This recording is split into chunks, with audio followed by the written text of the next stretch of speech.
El aire en la sala de juntas era frío, artificial. Olía a papel y a una colonia cara y discreta. Al otro lado de la pulida mesa de caoba, un hombre al que no había visto en mi vida se aclaró la garganta. Se ajustó la corbata, una tira de seda azul marino que parecía demasiado apretada para su grueso cuello. La pequeña y parpadeante luz roja de una cámara en un trípode me observaba desde la esquina. Se sentía como un ojo, juzgando cada uno de mis gestos. Señora Vargas, dijo el hombre, con voz suave y distante, volvamos al momento justo antes del impacto. Usted estaba en la autopista, regresando de Bernal. ¿Es correcto? Asentí, con las manos temblando en mi regazo. Las entrelacé, intentando calmarlas. Sí, la palabra fue un susurro seco. Su esposo, Roberto Vargas, conducía. No era una pregunta. Los testigos afirman que el coche viró bruscamente. ¿Puede decirnos por qué? Me quedé mirando las vetas de la madera de la mesa. Podía ver las manos de Roberto en el volante, sus nudillos ligeramente blancos al agarrarlo, la imagen familiar de su anillo de bodas. Hubo un animal, dije. Saltó a la carretera. El abogado se inclinó ligeramente. Un animal. Ya veo. En su declaración inicial a la policía, no mencionó a ningún animal. Un temblor me recorrió. Estaba en shock. No recordaba todo. Por supuesto, dijo, pero su tono no tenía ninguna simpatía. ¿Estaban usted y su esposo hablando en ese momento? No lo recuerdo. Estaban discutiendo. ¿Señora Vargas? Presionó, su voz endureciéndose una fracción. ¿Tenían algún desacuerdo? Quizás sobre su forma de conducir. Las palabras eran piedras. Golpeándome. No estábamos discutiendo. Así que no lo estaba distrayendo de ninguna manera. ¿No levantó la voz? ¿No lo tomó del brazo? Levanté la cabeza de golpe. Miré su rostro impasible. No dije la palabra, finalmente encontrando algo de fuerza. Yo amaba a mi esposo. Él se reclinó, haciendo una pequeña anotación en un bloc de notas legal amarillo. La cámara seguía grabando. Su voz comenzó a desvanecerse mientras la habitación se volvía borrosa, reemplazada por el suave zumbido de un refrigerador y el olor a polvo y viejos recuerdos. Eso fue hace una semana. Mi vida ahora está separada en dos partes, antes de la carta y después. Pero la historia realmente comienza hace 3 meses. En el silencio fue lo primero que noté cuando volví a casa del hospital. Era una presencia física, una manta pesada que asfixiaba cada habitación.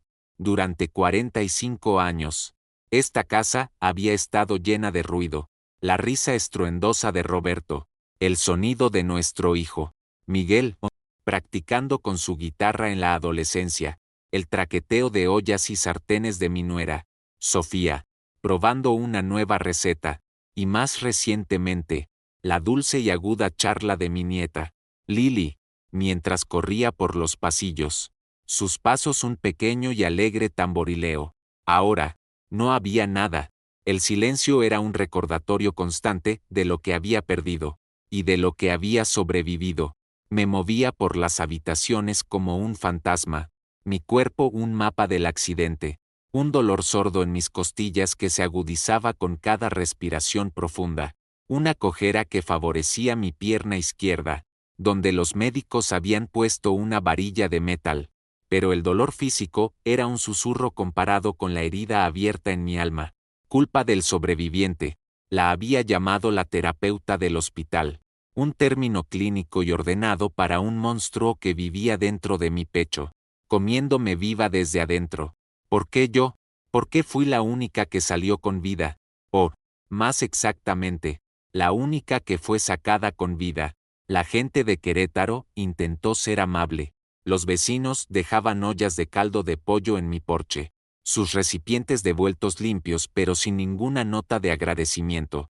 Personas que conocía desde hacía décadas cruzaban la calle para evitarme, sus rostros grabados con una simpatía dolida que no podía soportar ver. En el supermercado, la cajera evitaba el contacto visual. su alegre charla muriendo en sus labios, mientras yo ponía mis pocos artículos en la cinta transportadora. Yo era una tragedia andante, un monumento vivo a la familia Vargas. Mis días cayeron en una rutina sombría y sin rasgos distintivos. Me despertaba cuando el dolor en mi cadera se volvía demasiado agudo para ignorarlo. Hacía un café que apenas bebía y un pan tostado que no podía comer. Me sentaba en el desgastado sillón de cuero de Roberto, el que estaba moldeado perfectamente a la forma de su cuerpo, y miraba por la ventana el cielo gris del Bajío. La lluvia caía, trazando tristes caminos plateados por el cristal, y yo observaba durante horas. La casa era un museo de una vida que fue.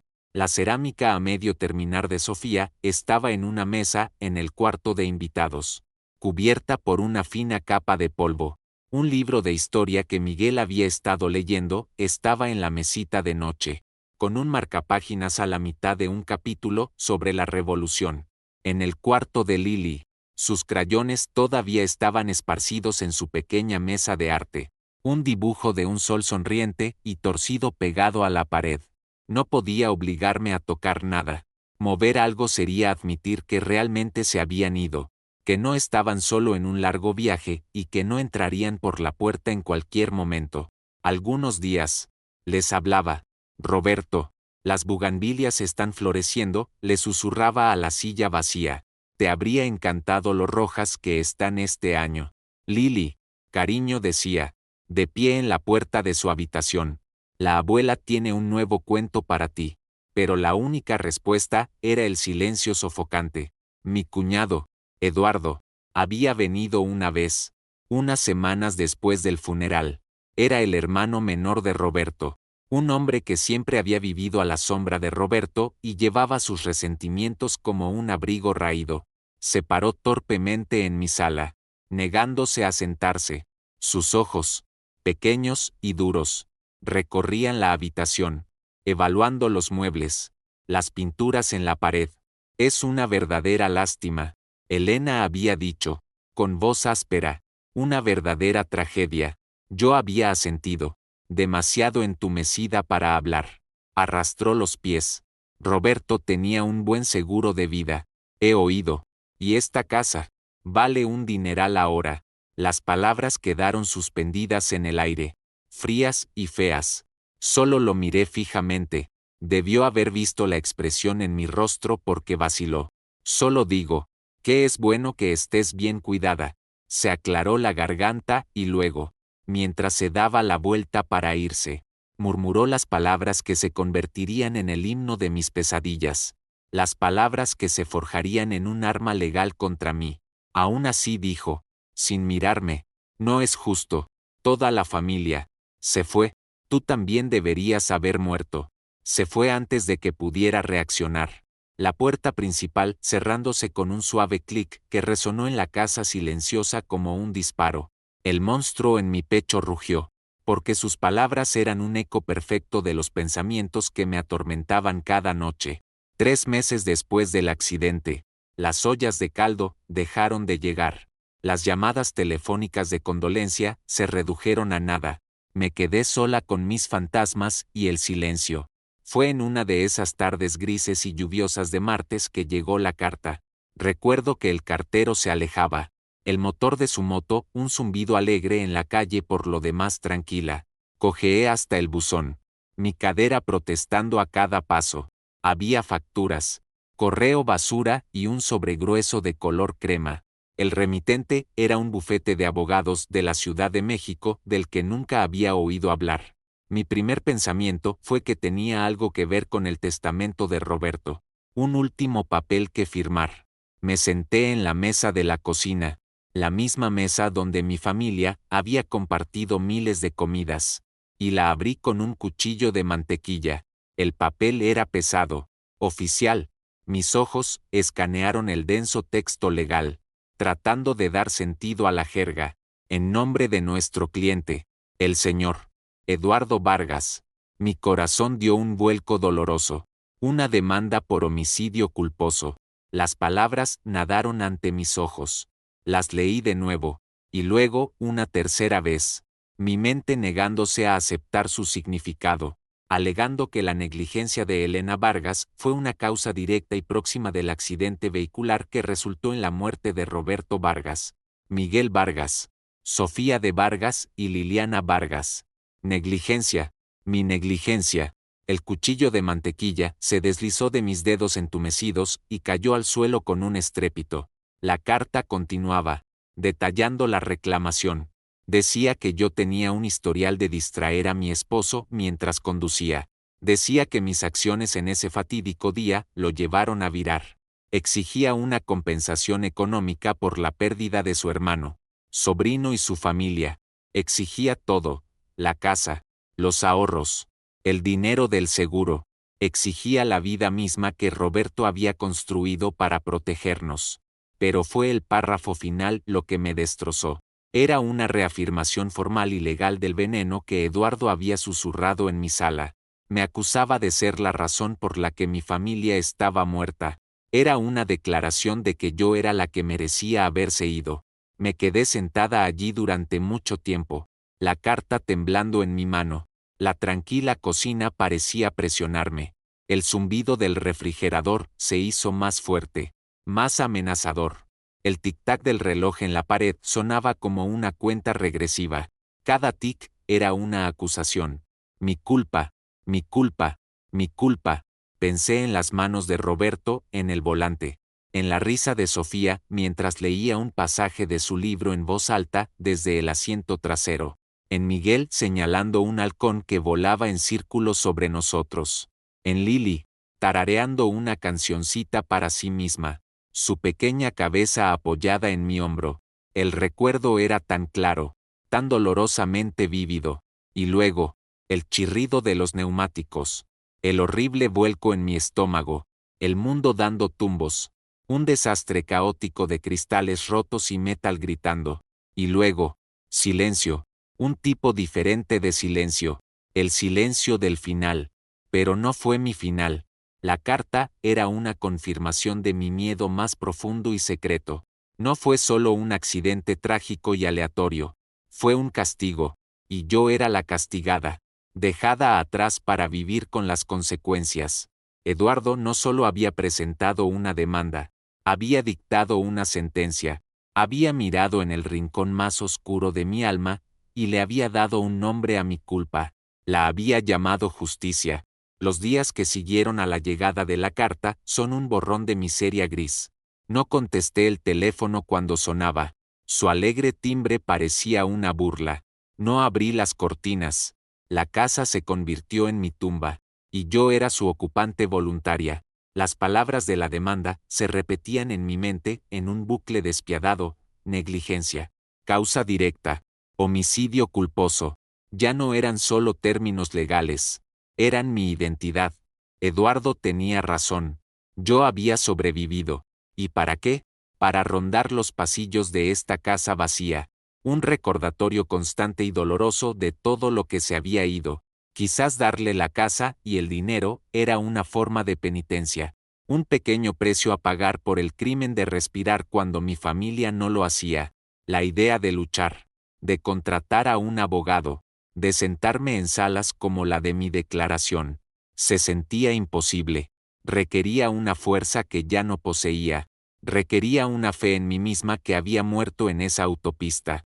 Vagaba de habitación en habitación, tocando los objetos que habían dejado atrás. Tomaba uno de los peluches de Lily, un conejo de orejas caídas, y lo sostenía contra mi pecho, tratando de recordar el peso de ella en mis brazos. Me paraba en la habitación de Miguel y Sofía, mirando la foto de su boda en el tocador, dos rostros brillantes y esperanzados, sonriendo a un futuro que nunca tendrían. En el garaje, el banco de trabajo de Roberto estaba tal como lo había dejado, una casa para pájaros a medio terminar junto a sus herramientas, esperando una última capa de pintura. Cada objeto era una acusación, cada recuerdo era una herida fresca. Una tarde, cuando la lluvia finalmente cesó, supe que no podía quedarme adentro más tiempo. Necesitaba verlos. Me puse el abrigo, mis manos torpes con los botones. y conduje la corta distancia hasta el panteón municipal. El aire estaba húmedo y olía a tierra mojada y a pino.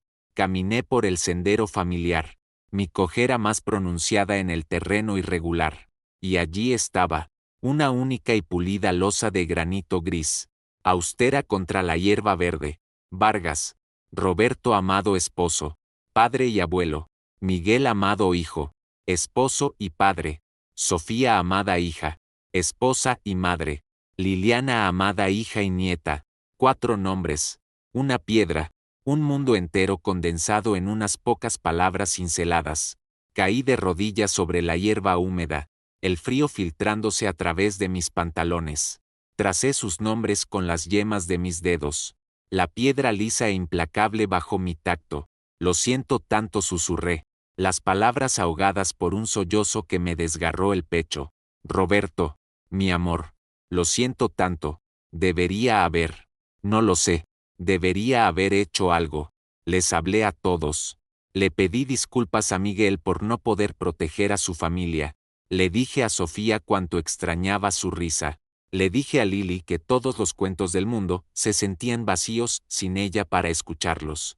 Me está demandando, le confesé finalmente a la piedra silenciosa.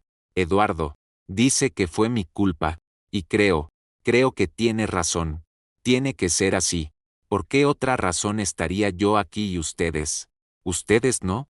Las lágrimas corrían por mi rostro, goteando sobre el granito. Debería darle lo que quiere, la casa, el dinero. Nada de eso importa sin ustedes. Se siente mal que yo lo tenga. Se siente mal que yo esté aquí. Me quedé allí hasta que el cielo comenzó a oscurecerse y el frío de la tarde se instaló profundamente en mis huesos. Me sentía vacía, una cáscara frágil. Había tomado mi decisión. Llamaría al abogado de la carta mañana. Les diría que no lo disputaría, que Eduardo se lo llevara todo. Mi castigo estaría completo. En el camino a casa, una ola de mareo me invadió. Me di cuenta de que no había comido nada en todo el día. No había comido bien en semanas. Mi despensa estaba casi vacía. Por puro instinto, me detuve en el estacionamiento del Café El Portal, un lugar pequeño y acogedor al que nuestra familia había ido durante años. La idea de cocinar era insoportable, pero tal vez podría con un plato de sopa. La campanilla sobre la puerta sonó cuando entré. El olor a café y tocino frito llenaba el aire, un aroma tan familiar que era doloroso. Don Jaime estaba detrás del mostrador, limpiándolo con un paño. Era un hombre amable de unos 70 años, con una sonrisa cálida y ojos que habían visto mucho. Levantó la vista cuando entré, y su sonrisa vaciló por un momento, reemplazada por una mirada de profunda preocupación. Elena dijo en voz baja, «Qué bueno verla». «Hola», Jaime murmuré, deslizándome en una cabina en la esquina, esperando permanecer invisible. Me trajo un vaso de agua y un menú que no necesitaba. «¿Cómo está aguantando?», preguntó. Su voz suave. «Estoy bien», mentí. Era la respuesta automática, la que detenía más preguntas. No me creyó. Se apoyó en el borde de la mesa. Su expresión seria. «Me enteré de lo que está haciendo Eduardo», dijo, en voz baja para que nadie más pudiera oír. «Está por toda la ciudad. Es una maldita vergüenza. Elena, es cruel. Eso es lo que es». Me encogí, no queriendo hablar de ello. «Es un asunto de familia. Jaime. Roberto fue mi amigo durante 40 años», dijo, su voz firme pero no cruel. «Él no toleraría esto. No querría que te rindieras y dejaras que su hermano te destruyera así». Las lágrimas volvieron a asomar a mis ojos. «No lo entiendes», susurré. «Quizás tiene razón». Don Jaime negó con la cabeza, una mirada feroz y protectora en su rostro. «No te atrevas a pensar eso, ni por un segundo. Ese hombre está motivado por la codicia, no por el duelo. Sé que le pidió dinero a Roberto hace unos meses. Roberto se lo negó. Esta es su forma de conseguirlo». Sus palabras quedaron suspendidas en el aire. Sabía que Eduardo estaba en apuros, pero no había conectado los puntos. No importaba. La culpa era demasiado fuerte. No puedo luchar contra él. Jaime, no tengo la fuerza. Metió la mano en el bolsillo de su delantal y sacó una pequeña y nítida tarjeta de presentación. La deslizó sobre la mesa hacia mí. Mi sobrina, Graciela, acaba de abrir su propio despacho aquí en la ciudad. Es joven, pero es brillante como un relámpago y más dura de lo que parece. Solo habla con ella. Elena, es todo lo que te pido. Por el bien de Roberto. Me quedé mirando la tarjeta. Graciela Montes. Abogada. No quería una abogada. Quería un final para el dolor. Pero sexta la súplica genuina en los ojos de don Jaime. Y por primera vez en meses, sentí un destello de algo más que desesperación. Era el peso abrumador de la obligación hacia un amigo. Tomé la tarjeta.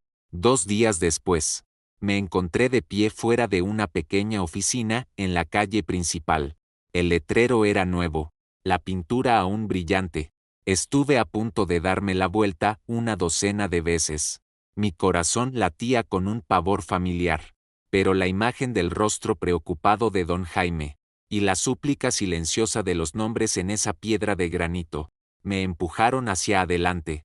La oficina era pequeña y ordenada, llena de luz solar y plantas verdes prósperas. No era la intimidante sala con paneles de caoba que había imaginado. Una joven con ojos agudos e inteligentes y un comportamiento tranquilo se levantó de detrás de su escritorio. No podía tener más de 35 años. «Señora Vargas», dijo, su voz cálida, «soy Graciela Montes. Gracias por venir. Por favor, tome asiento». Me senté rígidamente en el borde de la silla. «Su tío me envió», dije, mi voz apenas audible. «Don Jaime». «Lo sé». Me llamó, dijo, ofreciéndome una sonrisa suave. «Está muy preocupado por usted». Juntó las manos sobre el escritorio. Me contó sobre la demanda. Me tomé la libertad de buscar el expediente. «Es agresivo», asentí, mis ojos fijos en un punto de su pared. «No quiero pelearla», dije. Las palabras que había practicado saliendo de mí de golpe. «Solo quiero que termine. Quiero firmar lo que sea necesario. Pueden quedarse con la casa. Pueden quedarse con todo. Solo quiero que me dejen en paz».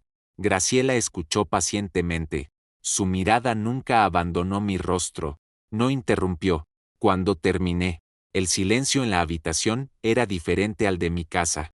Era un silencio atento, respetuoso. «Señora Vargas», dijo finalmente, su voz clara y firme, «lo que Eduardo está haciendo es una táctica. Se llama violencia emocional. No solo la está demandando por dinero, está contando con su duelo y su culpa para que se rinda sin luchar. Está usando el amor por su familia como un arma en su contra». Negué con la cabeza. «Pero, ¿y si tiene razón? ¿Y si distraje a Roberto? No puedo recordar todo tan claramente». «Alto», dijo. Su voz firme pero no dura. Cortó mis pensamientos en espiral. «Hablemos de hechos». El informe policial citó carreteras mojadas y un probable cruce de animales como la causa. No había marcas de neumáticos que indicaran una frenada brusca y de pánico. Su esposo era un conductor seguro y experimentado. No hay ni una pizca de evidencia física que respalde esta afirmación. Todo lo que Eduardo tiene es especulación y crueldad. Se inclinó hacia adelante. «Esto no se trata de lo que pasó en el coche, señora Vargas. Se trata de lo que está pasando ahora. Él está tratando de robarle su hogar, su seguridad y su futuro. Pero más que eso, está tratando de reescribir la historia de su familia. Quiere que el legado de ellos sea esta demanda fea y codiciosa.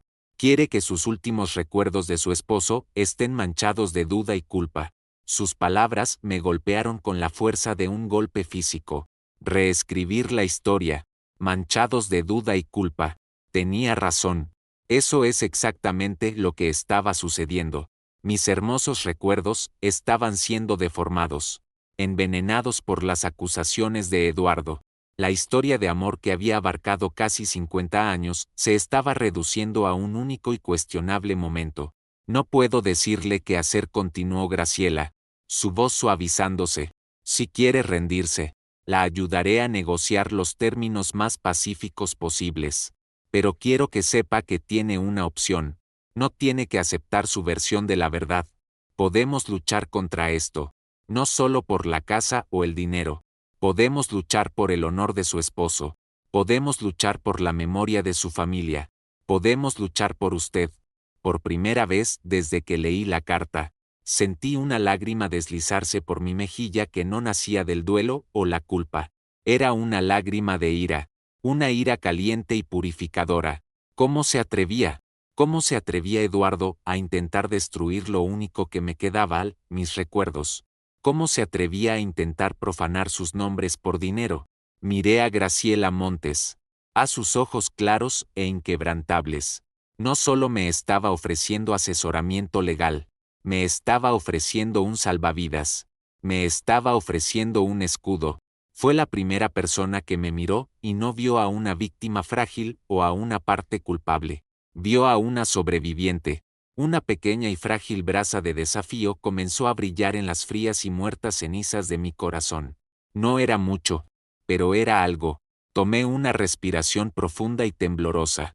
De acuerdo, dije, mi voz quebrándose pero firme.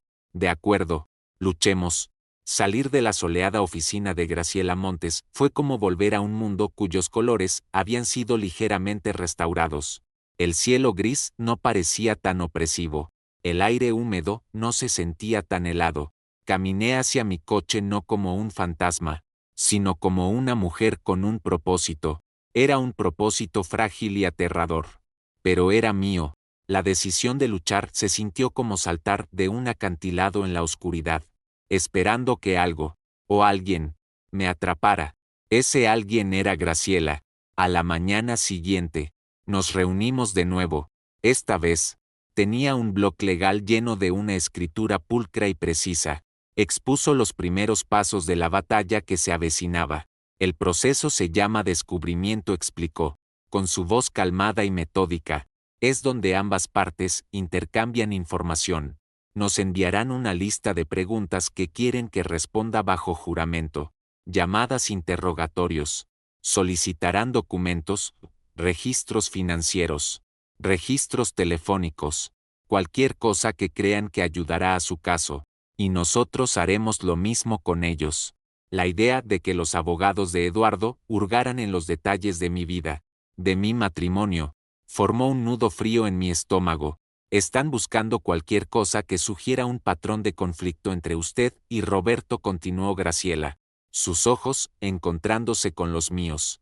Tergiversarán cualquier cosa que puedan encontrar. Un estado de cuenta de tarjeta de crédito que muestre compras por separado podría ser presentado como secretismo financiero. Un mensaje de texto enviado con frustración podría convertirse en evidencia de un matrimonio roto. Pero nuestro matrimonio no estaba roto, dije. Las palabras saliendo más fuertes de lo que esperaba. Teníamos discusiones. ¿Quién no? Pero nos amábamos. Lo se dijo Graciela con un gesto tranquilizador.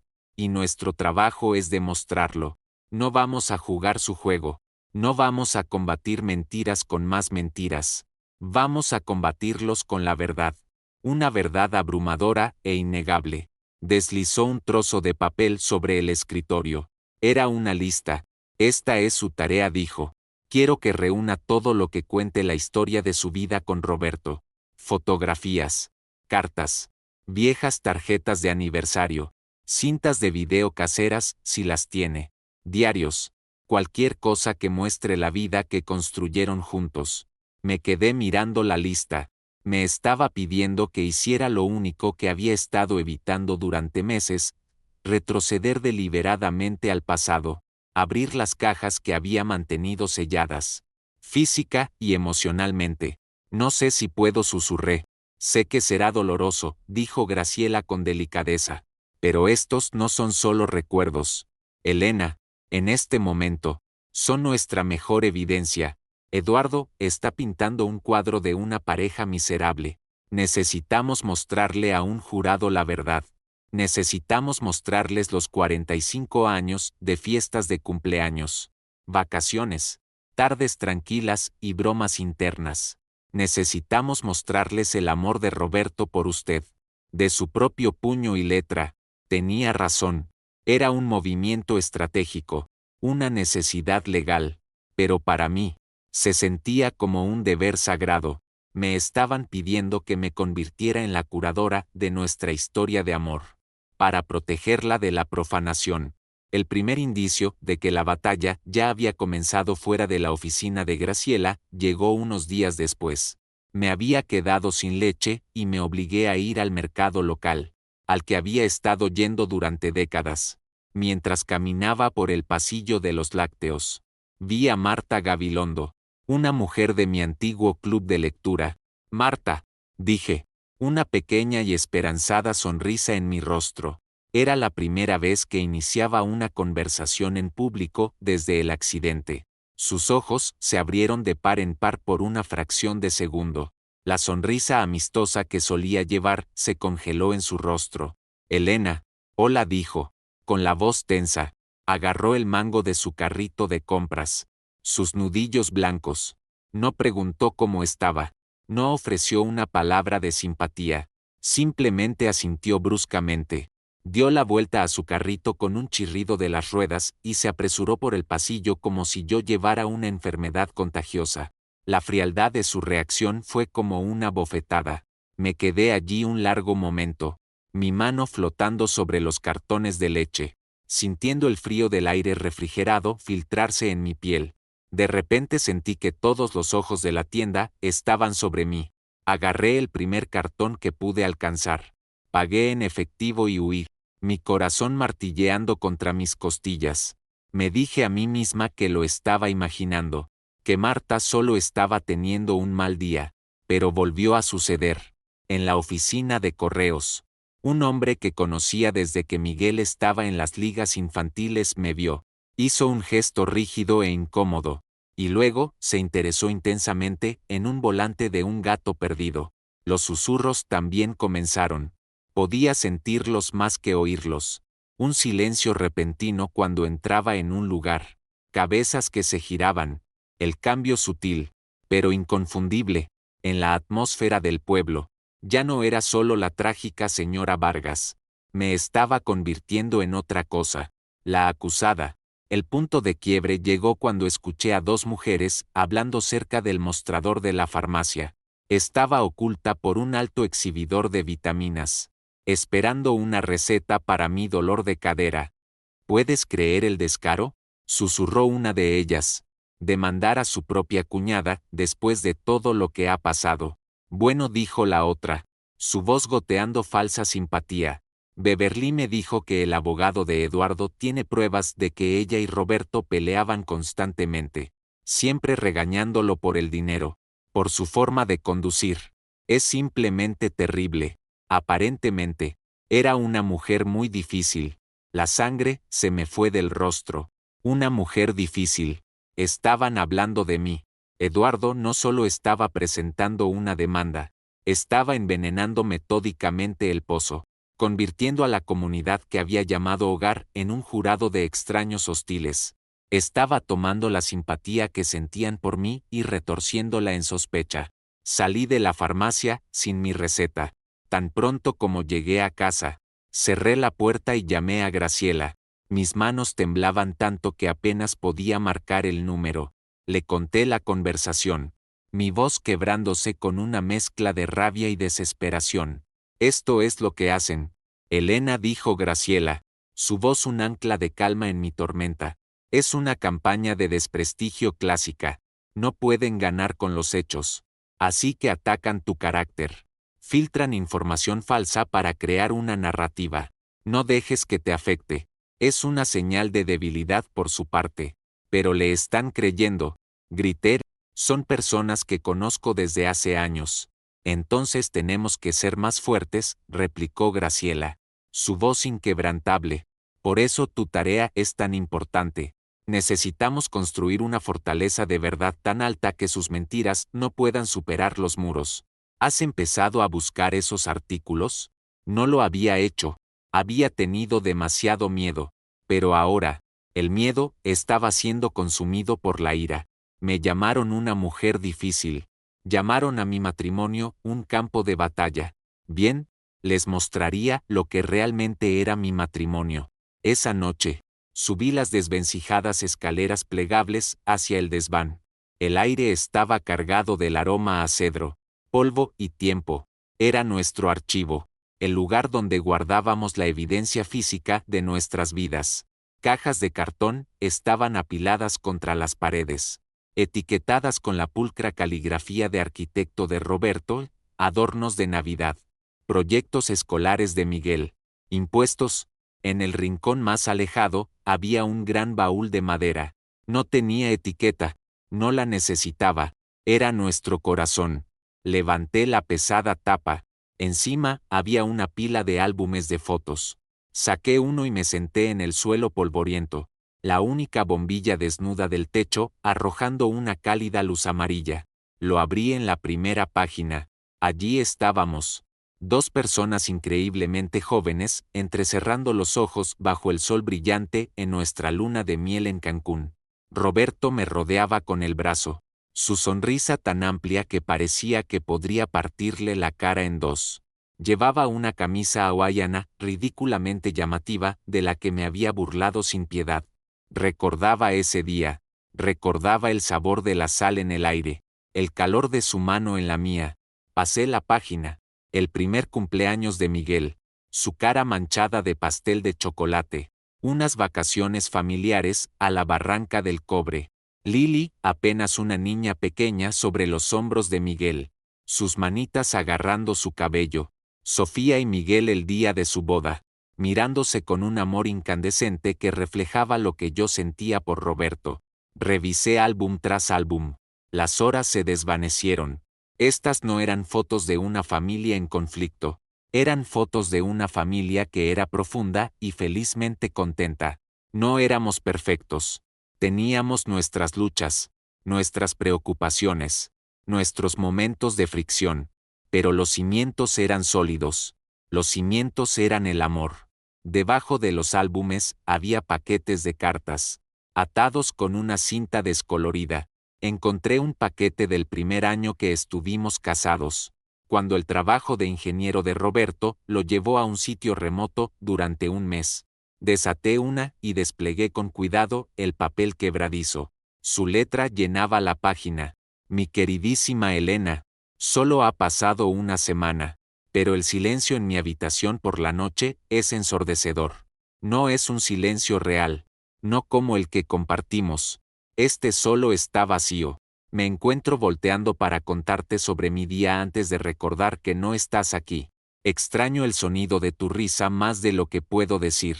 Eres mi ancla, mi amor. Vuelve pronto a casa no es correcto, porque tú eres mi hogar. Soy yo quien necesita volver a casa contigo. Todo mi amor. Por siempre. Roberto. Sostuve la carta contra mi pecho, las lágrimas empañando mi visión. Este era el hombre que intentaban retratar como mi víctima. Este era el matrimonio que llamaban roto. Este amor. Este hermoso y duradero amor.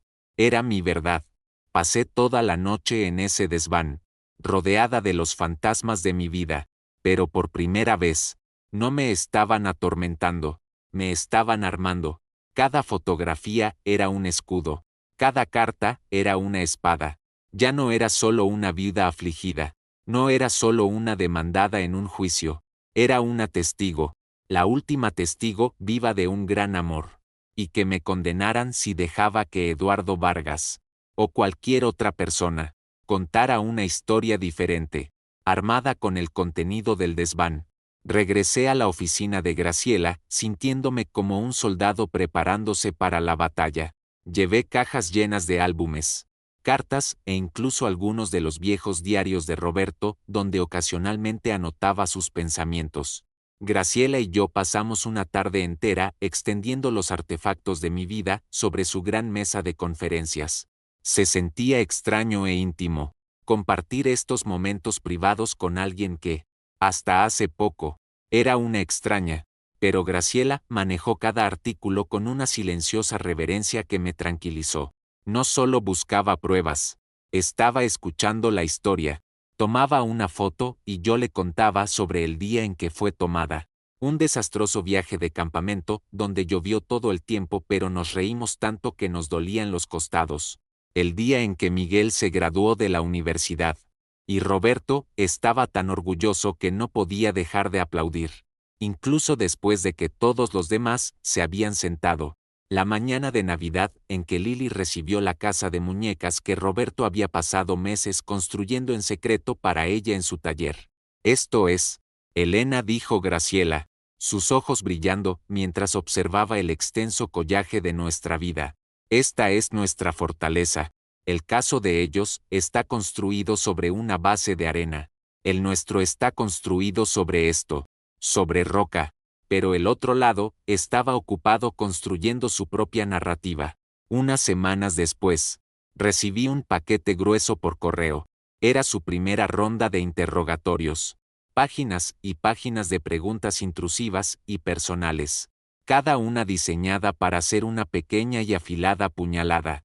¿En cuántas ocasiones en los últimos 5 años usted y Roberto Vargas tuvieron desacuerdos sobre gastos financieros? Detalle cada instancia en la que expresó preocupación o crítica sobre las habilidades de conducción del señor Vargas. ¿Estaba tomando algún medicamento recetado el día del accidente que pudiera haber afectado su juicio o estado emocional?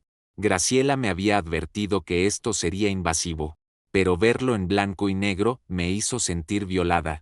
Estaban minando mi vida en busca de cualquier grieta que pudieran explotar. Cualquier momento de fricción humana normal que pudieran magnificar hasta convertirlo en un defecto fatal. Pasamos días elaborando las respuestas. Graciela asegurándose de que cada palabra fuera precisa, fáctica y desprovista del cebo emocional que buscaban. Luego vino la solicitud de declaraciones. Querían interrogar a nuestros amigos y antiguos colegas. Querían poner a las personas que conocíamos en el registro. Eduardo había proporcionado una lista de nombres. Personas que él creía que podrían albergar alguna pequeña queja o ser fácilmente influenciadas por su narrativa. Era un claro intento de aislarme aún más. De hacer que todos en mi vida eligieran un bando. Uno de los nombres en su lista era la mejor amiga de Sofía. Una mujer llamada Claudia. No había hablado con ella desde el funeral. Cuando Graciela la llamó para informarle que sería citada a declarar, Claudia aceptó de inmediato. Pero su lealtad no estaba conmigo. Le dijo a Graciela que Sofía se había quejado con ella en varias ocasiones de que yo era agobiante y que Miguel a menudo se sentía atrapado en el medio. La noticia fue un golpe en el estómago. Recordé las instancias a las que probablemente se refería. Había ofrecido consejos no solicitados sobre la crianza de Lily. Una vez había expresado preocupación de que Sofía estuviera trabajando demasiado en su taller de cerámica. Pensé que era la preocupación de una suegra, Claudia, incitada por los abogados de Eduardo. Lo presentaría como una crítica implacable, otro ladrillo en su muro de mentiras. La ciudad se sentía más pequeña cada día. Las líneas invisibles se estaban trazando. Los Henderson en el café estaban firmemente de mi lado, siempre ofreciendo una sonrisa cálida y una taza de café gratis. Pero otros, como Marta Gabilondo, ahora cruzaban la calle con una deliberación casi teatral. La demanda se había convertido en el drama central de la ciudad, y yo era su protagonista involuntaria. El peso de todo era inmenso. Había días en que me despertaba con una sensación de agotamiento tan profundo que salir de la cama se sentía como escalar una montaña. El punto medio de este lento y agonizante asedio llegó en forma de una junta de conciliación obligatoria. No era un juicio, explicó Graciela, sino una reunión con un mediador neutral para ver si podíamos llegar a un acuerdo y evitar la corte. Eduardo y su abogado estarían allí. Lo temí durante semanas. La idea de estar en la misma habitación que Eduardo, el hombre que había destrozado mi mundo por segunda vez, me enfermaba físicamente. Graciela era un pilar de calma. No tienes que decir mucho, me dijo la mañana de la conferencia. Déjame hablar a mí. Estamos allí para escuchar su oferta y presentar nuestra posición. Nada más. Mantén la calma. Tenemos el control. La reunión se llevó a cabo en una sala de conferencias estéril, en un despacho de abogados de Querétaro. El aire era igual de frío. Eduardo se sentó al otro lado de la mesa, junto a su abogado, un hombre llamado licenciado Ramírez, cuyo traje afilado y zapatos pulidos parecían reflejar su sonrisa depredadora.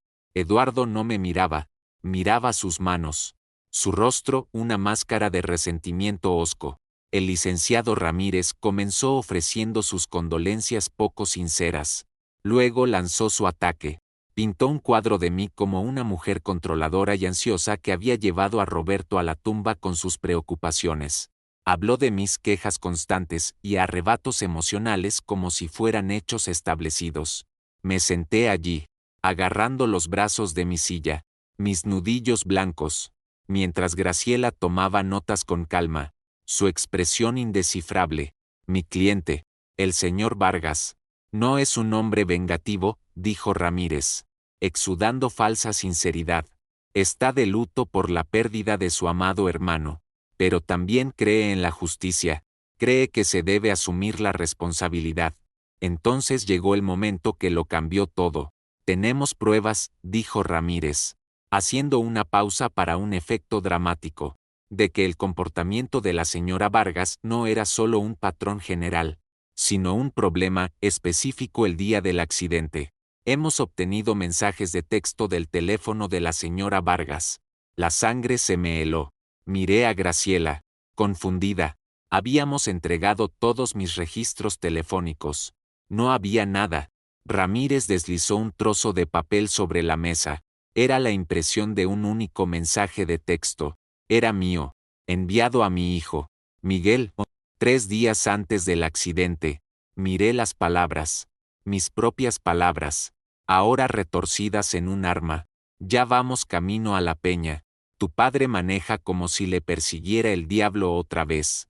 Te juro que este hombre me va a dar un infarto. Deséame suerte. Recordaba haberlo enviado. Roberto había estado conduciendo alegremente a toda velocidad por la carretera, cantando desafinadamente una vieja canción en la radio, y yo lo había enviado como una broma. Era nuestro chiste recurrente, el pie pesado de Roberto y mis exageraciones fingidas al respecto. Miguel lo habría leído y se habría reído, probablemente respondiendo con un emoji divertido. Pero aquí, en esta sala fría y estéril, despojado de contexto, despojado de amor, las palabras eran feas. Eran condenatorias. Maneja como si le persiguiera el diablo, otra vez, leyó Ramírez en voz alta, saboreando cada palabra. El uso de la palabra otra vez establece un patrón claro. Me va a dar un infarto muestra su nivel extremo de ansiedad. Este mensaje, enviado solo días antes del accidente, prueba que Elena Vargas era una pasajera nerviosa y crítica que estaba activa y emocionalmente obsesionada con la conducción de su esposo. No es un gran salto concluir que esta obsesión se desbordó el día del accidente, causando una distracción fatal. La habitación quedó en silencio. No podía respirar. Había tomado un momento de broma alegre, una pieza del lenguaje privado de nuestra familia, y lo había forjado en un arma homicida. Estaba usando mi amor y mi humor en mi contra. Miré al otro lado de la mesa a Eduardo. Por primera vez, se encontró con mi mirada. No había remordimiento en sus ojos, solo un triunfo frío y duro. Graciela comenzó a hablar, a argumentar sobre el contexto y la mala interpretación, pero no podía oírla. Todo lo que podía oír era la sangre corriendo en mis oídos. Sentí que el suelo se abría bajo mis pies. La fortaleza de la verdad que tan cuidadosamente había construido, sentí que había sido volada en pedazos por una única y perfectamente apuntada bala de cañón. Tenían mis propias palabras.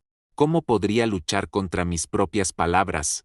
Mi compostura cuidadosamente construida se desmoronó. Un sollozo escapó de mis labios. Un sonido crudo y herido. Empujé mi silla hacia atrás. Me levanté sobre piernas temblorosas y huí de la habitación. Incapaz de soportar un segundo más en ese lugar. Tropecé por el pasillo. El sonido de la voz suave y victoriosa del licenciado Ramírez desvaneciéndose detrás de mí.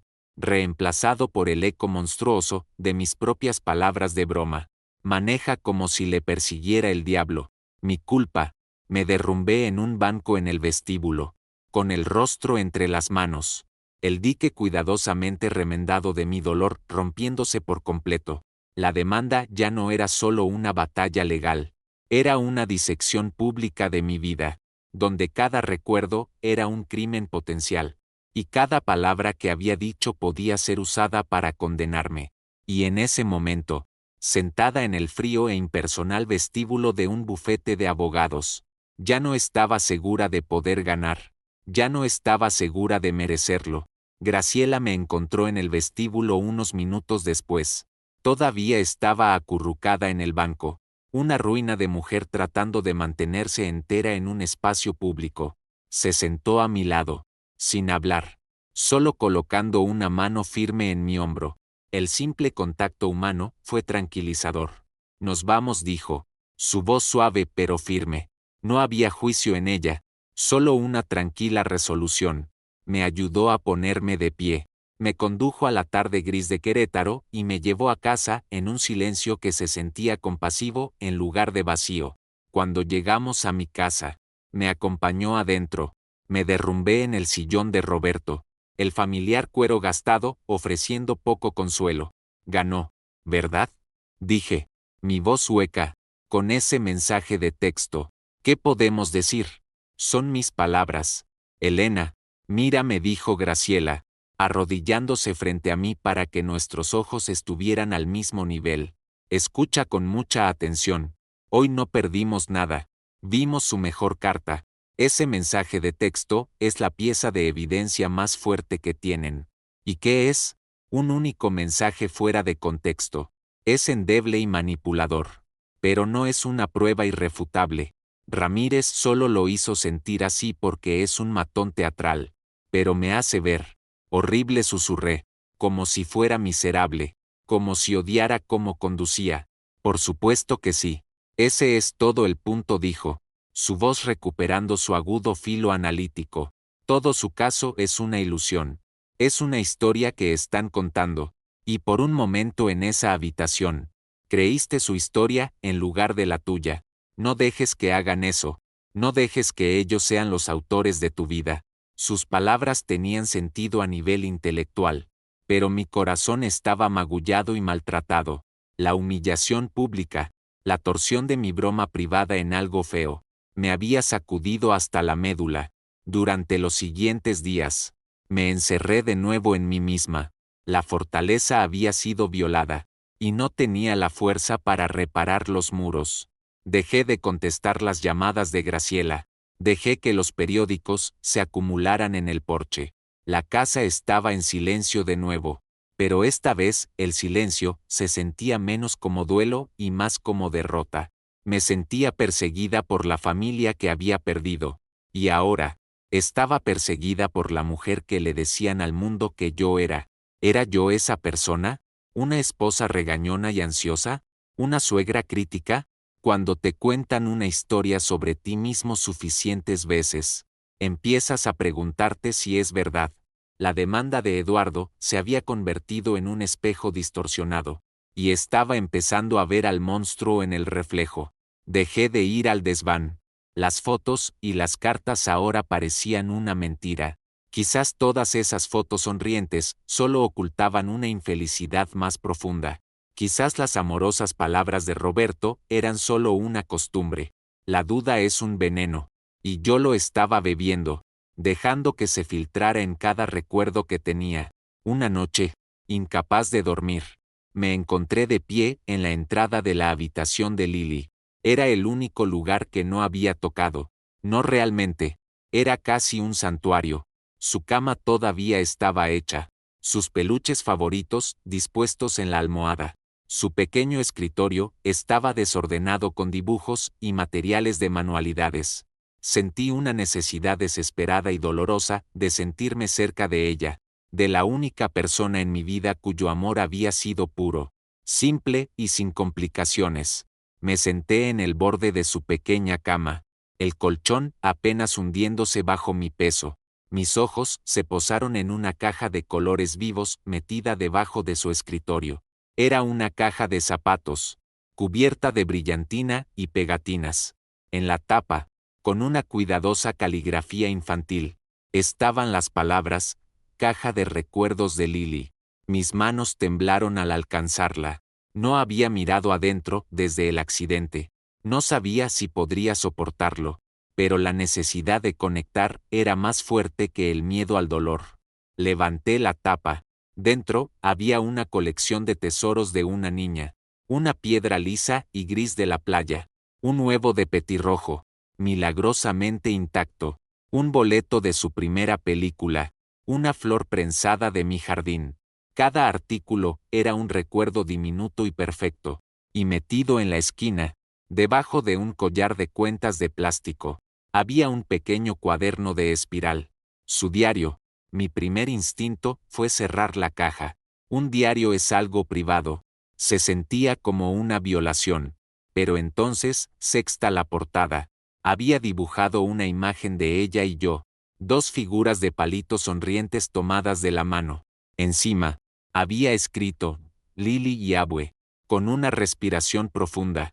Lo abrí. La mayoría de las páginas estaban llenas de observaciones simples sobre su día. Hoy cenamos pizza. Estaba rica. Se me mueve un diente. Pero mientras pasaba suavemente las páginas, vi que sus entradas habían comenzado a ser más detalladas. Estaba aprendiendo a expresar sus pensamientos, sus sentimientos. Y entonces encontré la última entrada que escribió. Estaba fechada 2 días antes del viaje. El día antes de que enviara ese fatídico mensaje de texto. Mis ojos escanearon la página, su letra redonda y desigual llenando las líneas. Mi abue viene mañana para ir con nosotros al campo.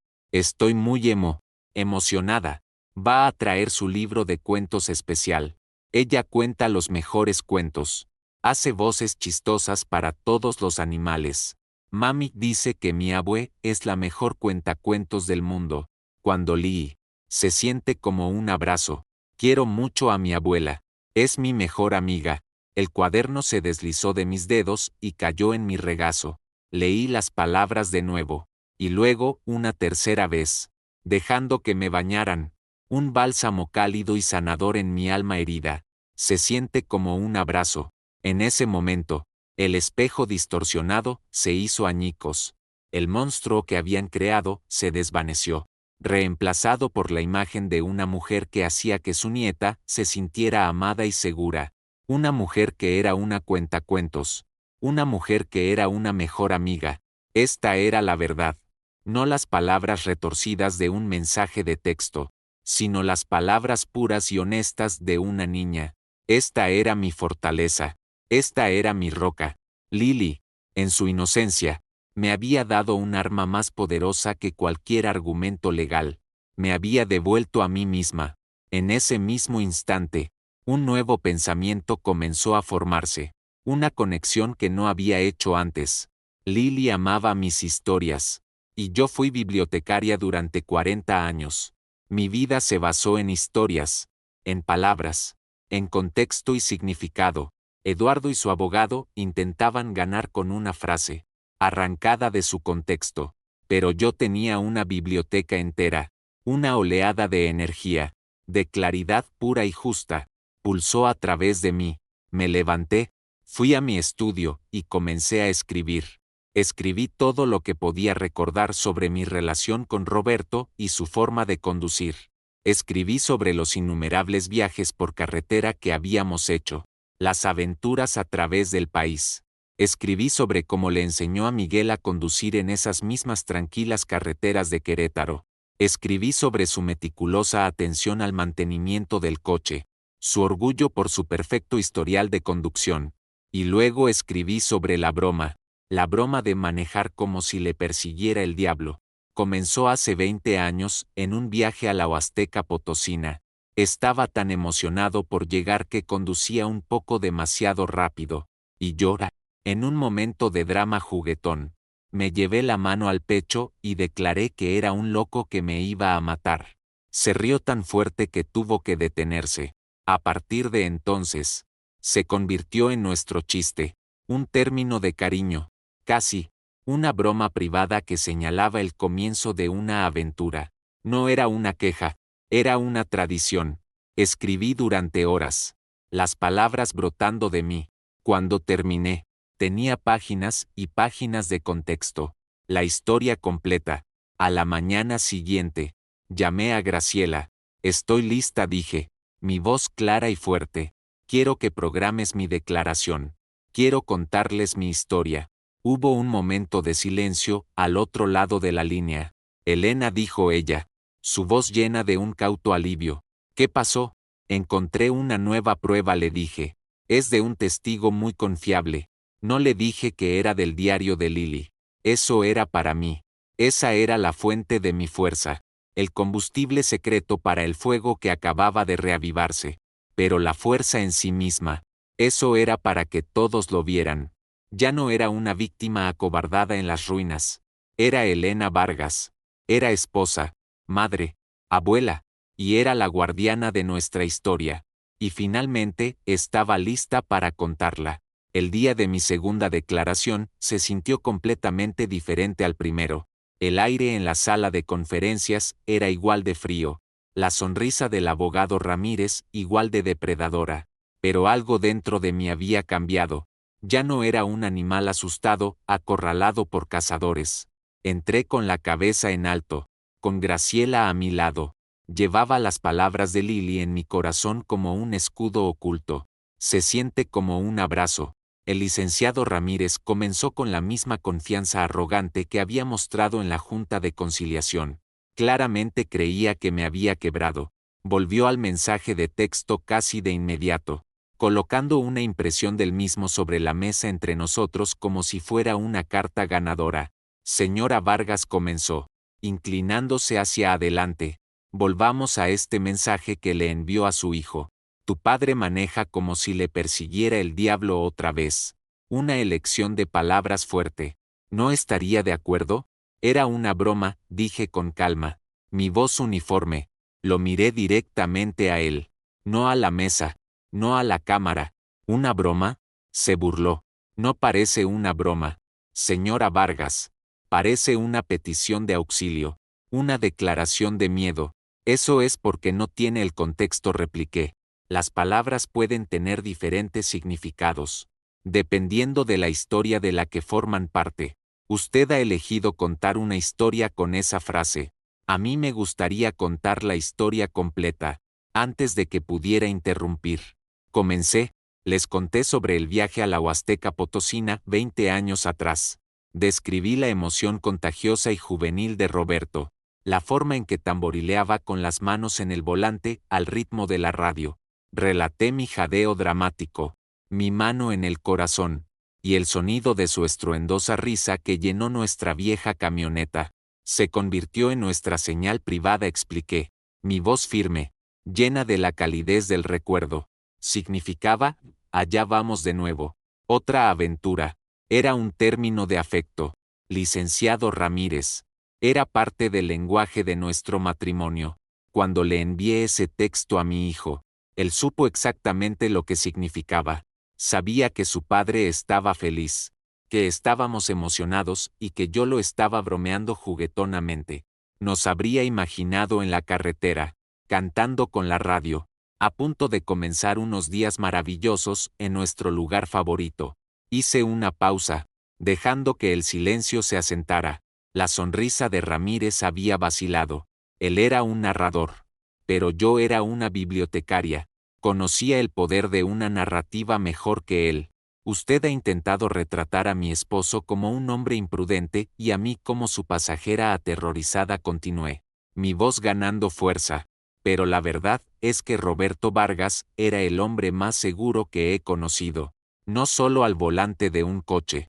Era el hombre que construyó una barandilla en nuestro porche más fuerte de lo necesario. Por si acaso. Era el hombre que revisaba las baterías del detector de humo cada mes sin falta. Era el hombre que me tomaba de la mano cada vez que cruzábamos una calle concurrida. Incluso después de 45 años. Toda su vida se trató de construir cosas que fueran seguras. fuertes y destinadas a durar. Nuestro matrimonio era una de ellas. Pude ver un parpadeo de incertidumbre en los ojos de Ramírez. Estaba perdiendo el control de la narrativa. Barajó sus papeles, tratando de encontrar una nueva línea de ataque. Esa es una historia muy conmovedora, señora Vargas dijo, su voz teñida de sarcasmo, pero no cambia el hecho de que usted era crítica con él. Hablemos de su nuera, Sofía. Tenemos una declaración jurada de su mejor amiga, Claudia, quien dice que Sofía a menudo se quejaba de que usted era agobiante. La vieja herida palpitó, pero estaba preparada para ello. Pensé en Sofía, en su feroz pasión por su arte, su energía a veces caótica. Amaba a Sofía como a mi propia hija, dije, y la verdad de esa afirmación resonó en mi voz. A veces le ofrecí consejos que no pidió. Sí. ¿Me preocupé por ella? Sí. Eso es lo que hacen las madres. Y las suegras. A veces nos equivocamos, pero mi preocupación provenía de un lugar de amor. No de crítica. Lo miré directamente a los ojos. Dígame, licenciado Ramírez, en los 42 años que mi hijo estuvo vivo, ¿cuántas veces cree que le dije que lo amaba? ¿1000 veces? ¿10.000? Usted ha encontrado una o dos instancias en las que alguien interpretó mi preocupación como crítica, y quiere construir un caso sobre eso. ¿Quiere anular toda una vida de amor con un puñado de momentos malinterpretados?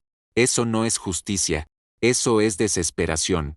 El aire en la habitación había cambiado. Graciela se sentó en silencio a mi lado, una pequeña, casi imperceptible sonrisa en sus labios. Los dedos de la taquígrafa volaban sobre su máquina, capturando cada palabra. Ya no solo respondía preguntas, estaba dando testimonio, mientras yo encontraba mi voz. Graciela seguía su propia estrategia.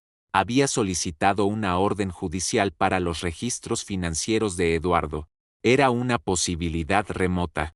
El juez podría no concederla, considerándola irrelevante, pero Graciela argumentó que el motivo era central en el caso.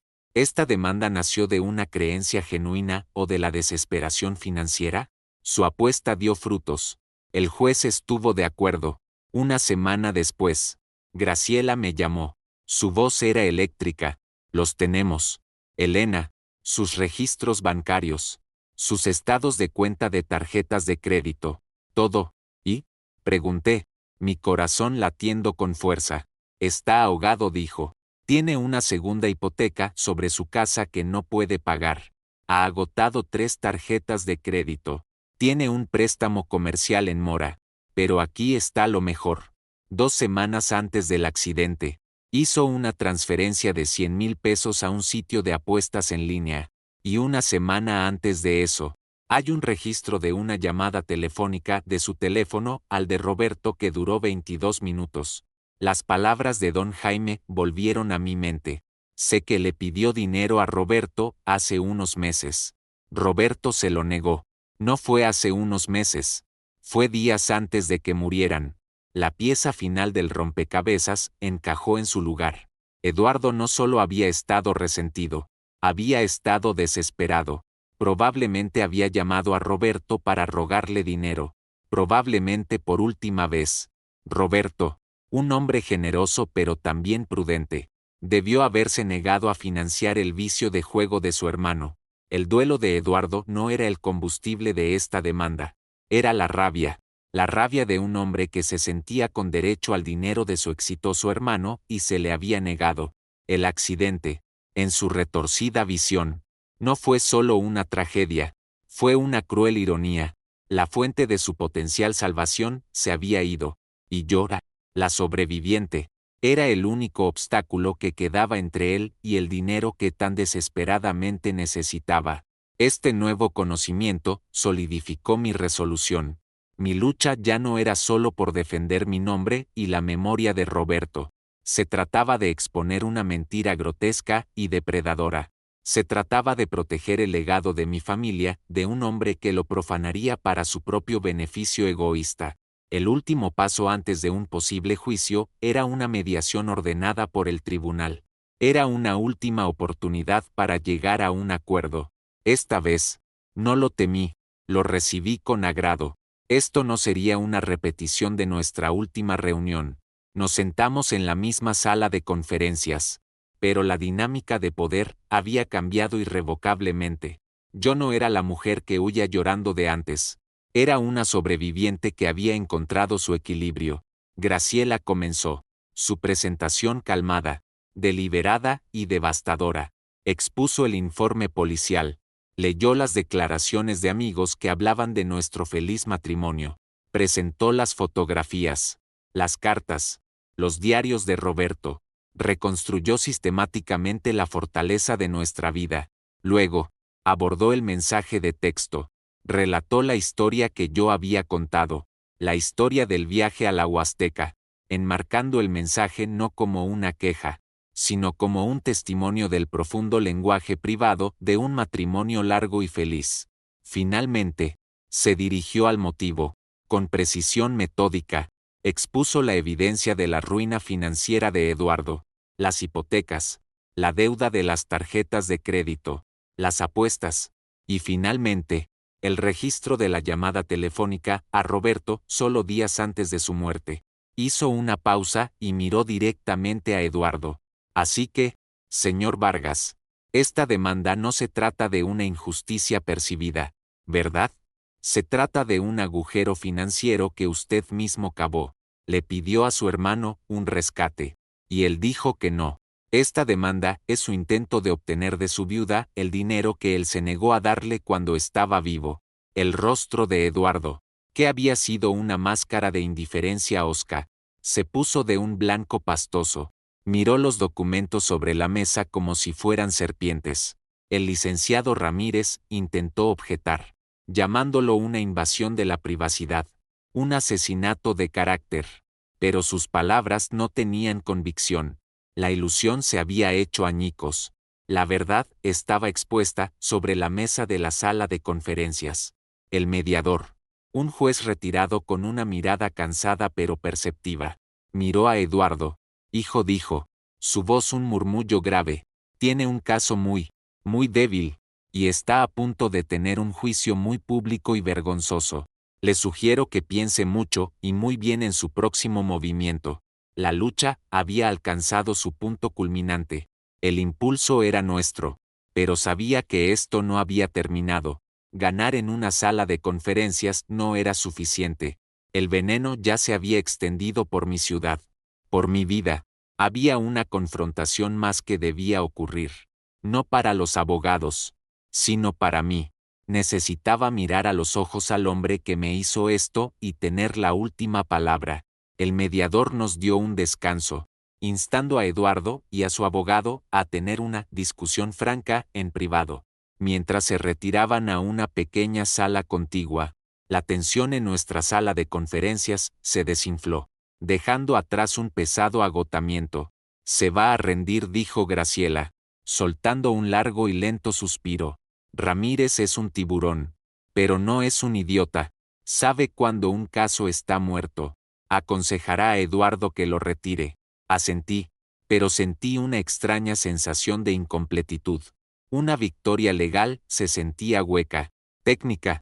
Las heridas que Eduardo había infligido eran personales, no procesales.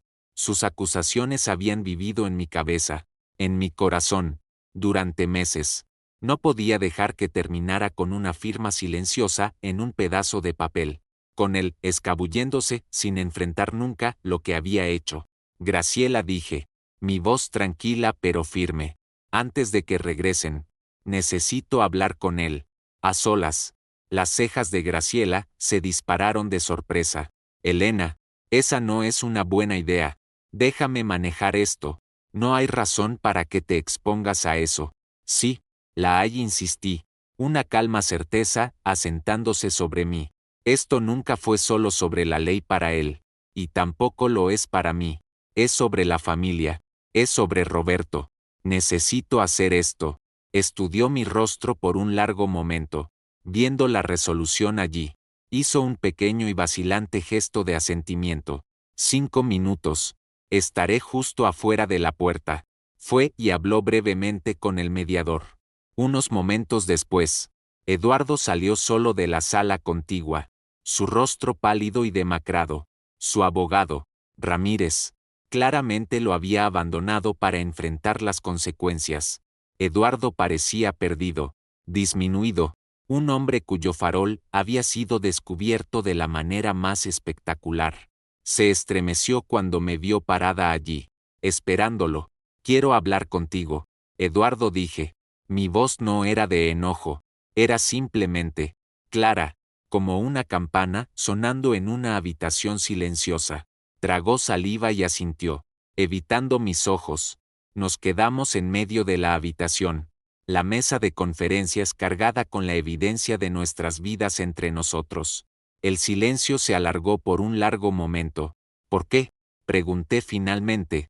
Era la única pregunta que importaba. No la demanda, no el dinero. ¿Por qué me dijiste eso? En mi casa, tú también deberías haber muerto. ¿Por qué le dirías eso a alguien? Finalmente levantó la vista, y por primera vez, vi algo más que resentimiento en sus ojos. Vi un destello del hombre roto que era. No lo se murmuró. Su voz ronca. Estaba enojado. Con todo. Con él. ¿Con Roberto? Pregunté, mi voz suavizándose a pesar de mí misma.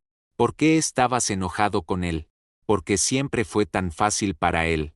Estalló. Una vida de amargura brotando de él. Todo lo que tocaba funcionaba. El negocio, el matrimonio, la familia. Él era el niño de oro. Y llora, le pedí ayuda, un préstamo. Dijo que no. Me dio un sermón sobre la responsabilidad. Un sermón. 2 días después. Se ha ido. Y todo eso, todo ese éxito, simplemente estaba ahí. Hizo un gesto vago hacia la mesa, hacia la fortuna imaginaria que creía que se le debía. No era justo, susurró. Él lo tenía todo. Y luego se fue. Y tú todavía estabas allí. Te quedaste con todo. Simplemente. No era justo. Al escuchar los celos crudos y patéticos en su voz, algo dentro de mí se rompió. No era ira. No era lástima. Era una tristeza profunda y dolorosa. Él no veía a una mujer de luto. Veía un obstáculo. No había llorado a su hermano. Había lamentado la pérdida de una posible cuenta bancaria. Él no lo tenía todo. Eduardo, dije suavemente. Nos tenía a nosotros. Y nosotros lo teníamos a él. Para eso trabajaba. No para la casa. No para el dinero en el banco. Trabajaba para la sensación de sentarse alrededor de la mesa en una noche de domingo, escuchando a su nieta hablar sobre su semana en la escuela. Trabajaba para los momentos tranquilos, sosteniendo mi mano en el columpio del porche. Eso es lo que intentaste quitar. No el dinero. Intentaste quitar el recuerdo de eso. Intentaste hacerlo feo. Di un paso más cerca. Hablas de lo que es justo. Déjame hablarte de lo que no es justo. No es justo que mi nieta de 7 años nunca tenga otro cumpleaños. No es justo que mi hijo nunca vuelva a dar una clase de historia. No es justo que su esposa nunca vuelva a hacer otra hermosa pieza de cerámica. Y no es justo que el hombre que amé durante 45 años muriera en una carretera mojada a mi lado. Las lágrimas corrían por mi rostro ahora, pero mi voz no vaciló. Perdiste a un hermano. Entiendo esa pérdida, pero yo perdí mi mundo entero, y en mi momento más oscuro, cuando me ahogaba en el duelo, no me lanzaste una cuerda, me lanzaste un ancla, intentaste hundirme contigo. Se estremeció como si lo hubiera golpeado. Finalmente, viendo de verdad la profundidad de la crueldad que había infligido, abrió la boca para hablar, pero no salieron palabras. No había nada que decir. Mi verdad era absoluta, innegable. No voy a perdonarte, Eduardo, dije, mi voz bajando a casi un susurro. No porque te odie, sino porque el perdón es algo que se gana, y no has hecho nada para ganártelo. Pero voy a dejarte ir. Tú y tu amargura y tu codicia no tendrán más poder en mi vida. No serás el autor de mi historia. La historia de mi familia termina con amor. No con esto. Me di la vuelta y caminé hacia la puerta donde esperaba Graciela. No miré hacia atrás. No lo necesitaba. Había dicho todo lo que necesitaba decir. Había enfrentado al monstruo y había descubierto que solo era un hombre pequeño y triste. Como Graciela había predicho, Eduardo retiró la demanda una hora después. El documento oficial fue un final seco y anticlimático para meses de guerra emocional. No hubo disculpa pública, ni admisión de culpa, solo una rendición legal. Conduciendo a casa, observé el paisaje familiar de Querétaro pasar, los altos pirules, los cielos grises, las colinas verdes. Era el mismo paisaje del día del accidente, pero se veía diferente. Yo era diferente. Cuando llegué a casa, el silencio en la casa todavía estaba allí. Siempre lo estaría. El dolor de su ausencia era un miembro fantasma, un dolor que probablemente nunca se desvanecería por completo, pero ya no era un silencio sofocante y acusador. Era simplemente, tranquilo, era un espacio que ahora era mío para llenar. Caminé por la casa, habitación por habitación. Miré la cerámica de Sofía, los libros de Miguel, el sillón de Roberto. Los objetos ya no eran acusaciones. Eran solo recuerdos. Hermosos, preciosos recuerdos que eran míos de nuevo, sin mancha de duda o culpa. Fui a la habitación de Lily y tomé su caja de recuerdos. Saqué su diario y lo sostuve contra mi pecho. No solo me había devuelto a mí misma, me había mostrado el camino a seguir. La abuela es la mejor cuentacuentos del mundo. Durante meses, había estado atrapada en la historia de mi duelo, una historia de pérdida, culpa y supervivencia, pero esa no era la única historia, había otras historias que contar. Historias de amor, de risas, de familia, y quizás, nuevas historias aún por escribir. La batalla legal había terminado, pero sabía que mi propia curación era un viaje diferente, uno que apenas comenzaba. La demanda me había obligado a construir una fortaleza para proteger mi pasado. Ahora, tenía que descubrir cómo construir un puente hacia un futuro que nunca pedí, un futuro que tenía que vivir por todos ellos. La pregunta era, ¿cómo? Las semanas posteriores al fin de la demanda fueron extrañas. La gente parecía contener la respiración colectivamente, sin saber cómo actuar a mi alrededor. La noticia de que Eduardo había retirado el caso se extendió rápidamente. No hubo desfiles de victoria, ni vindicaciones públicas, solo una lenta y torpe recalibración de chismes y opiniones. Algunas personas, como Marta Gabilondo, ahora ofrecían una sonrisa vacilante y cargada de culpa cuando nos cruzábamos en el mercado. Yo simplemente asentía. No tenía energía para sus disculpas o su lástima. Mi batalla había terminado. No tenía interés en presidir su rendición. El verdadero cambio no estaba ocurriendo en la ciudad. Estaba ocurriendo dentro de las paredes de mi casa silenciosa. Y dentro de mí. La ira que me había impulsado a través de la lucha legal se había calmado, dejando un vasto y tranquilo espacio a su paso. El duelo seguía ahí, un compañero constante, pero sus bordes afilados se habían suavizado. Ya no era un atormentador activo, sino un dolor suave, un recordatorio de la profundidad de mi amor. Comencé con un pequeño acto de recuperación. Fui al garaje. Tomé la casa para pájaros a medio terminar del banco de trabajo de Roberto. Encontré el bote de pintura correcto y le di una última y firme capa de un azul brillante. La colgué en el viejo pirul del patio trasero, en un lugar donde pudiera verla desde la ventana de la cocina. Fue algo pequeño y simple, pero se sintió monumental. Era la primera vez que terminaba algo que él había empezado. Fue un acto de continuación. No solo de preservación, lenta y cuidadosamente, comencé a devolverle la vida a la casa, limpié el polvo de la cerámica de Sofía y la coloqué en la repisa de la chimenea, no como un memorial, sino como una colección de hermoso arte.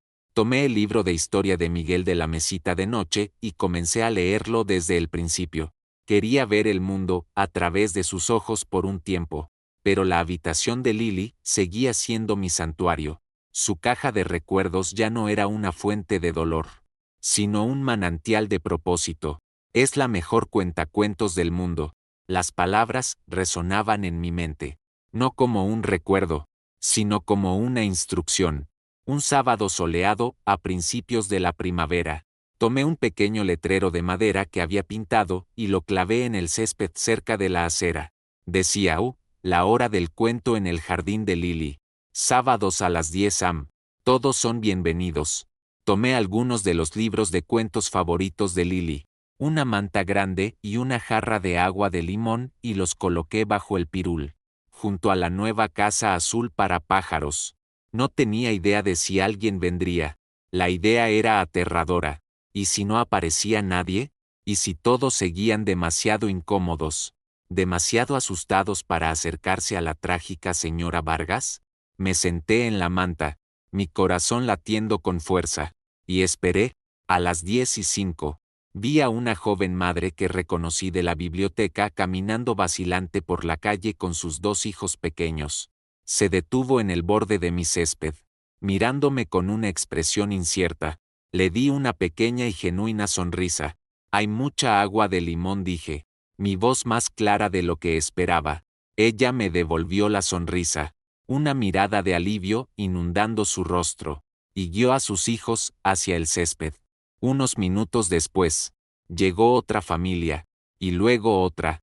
Pronto, había una docena de niños sentados en la manta, sus rostros brillantes de anticipación, mientras sus padres se sentaban en sillas de jardín que había sacado, hablando en tonos bajos y respetuosos. Tomé el primer libro, el que más le gustaba a Lily, sobre un valiente osito que buscaba su sombrero perdido. Respiré hondo, miré el círculo de pequeños rostros levantados y comencé a leer. El oso estaba triste, comencé, mi voz un poco temblorosa al principio. Había perdido su sombrero favorito y no sabía dónde encontrarlo. Mientras leía, sucedió algo mágico. No solo recitaba palabras de una página, estaba actuando. Hice mi voz profunda y grave para el tejón gruñón. La hice alta y chillona para el ratón tímido. Los niños se rieron. Sus ojos estaban abiertos de par en par por la maravilla. Podía sentir su imaginación colectiva despegando. Y en ese espacio compartido, mi propio espíritu comenzó a elevarse. Ya no era Elena Vargas, la sobreviviente. Ya no era Elena Vargas, la demandada. Era Abue, la cuentacuentos. Y en el sonido de la risa de los niños, podía escuchar el eco de la de Lily. Se sentía como un abrazo. A partir de ese día, la hora del cuento en el jardín de Lily se convirtió en un ritual semanal. Creció. Semana a semana, la gente comenzó a traer sus propias mantas, sus propios bocadillos para compartir. Se convirtió en un centro tranquilo y amable para la comunidad. Un lugar de sanación que no había tenido la intención de crear pero que necesitaba desesperadamente. Era mi puente hacia el futuro. Nunca vendí la casa. Estaba demasiado llena de los fantasmas que había llegado a amar. Ya no eran espectros que atormentaban, sino compañeros silenciosos. Todavía les hablaba, pero mis conversaciones eran diferentes. Ya no me disculpaba por estar viva. En cambio, les contaba sobre mi día. Roberto le susurraba a su silla vacía por la noche. Deberías haber visto la cara del pequeño Samuel hoy cuando apareció el dragón. No tuvo precio. Lily, mi amor, decía, de pie en su puerta. Hoy conté el cuento del oso. Les encantó tanto como a ti. Nunca volví a ver a Eduardo. Me enteré a través de don Jaime que había vendido su casa y se había mudado, abrumado por sus deudas y el juicio silencioso de la gente. No sentí ningún triunfo en su exilio, solo una tristeza distante y persistente por el hombre que podría haber sido, por el hermano que Roberto había amado. Mi vida no volvió a ser lo que era. Un pedazo de mi corazón estará por siempre enterrado en ese panteón bajo la piedra de granito gris. El dolor de la pérdida es una corriente que siempre correrá bajo la superficie de mis días. Pero he aprendido que el duelo y la alegría pueden coexistir. He aprendido que un corazón puede romperse y aún tener la capacidad de amar. El silencio en mi casa todavía está allí por la noche. Pero ahora, está lleno de los ecos de la risa de los niños del día. Está lleno de las historias que contaré la próxima semana. Está lleno de la tranquila fortaleza de una mujer que fue forzada al borde de la desesperación y encontró la manera de escribir su propio final. Mi nombre es Elena Vargas. Tengo 68 años. Perdí a mi familia y sobreviví. Fui demandada. Fui avergonzada y me rompieron. Pero todavía estoy aquí. Y tengo historias que contar.